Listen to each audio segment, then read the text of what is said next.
This young champ showed us this is how we should celebrate victory. The moment he realized that he is the youngest chess player in the world, he didn't jump with joy or aggression, but tears of gratitude, tears of solitude started rolling down his eyes. He also was so mindful of his body language.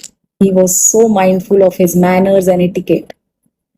He got up when someone greeted him or congratulated him. When someone said, "Don't cry," he started smiling with joy. He started arranging his chessboard. It was not just a chessboard for him, but it was a sacred art, a sacred tool that got him so far. Being so humble, paying his gratitude to each and every piece at the table, showing gratitude towards his parents, towards his teacher, towards his coach. Again, being so mindful of keeping the chair where it is. That's how victory is celebrated.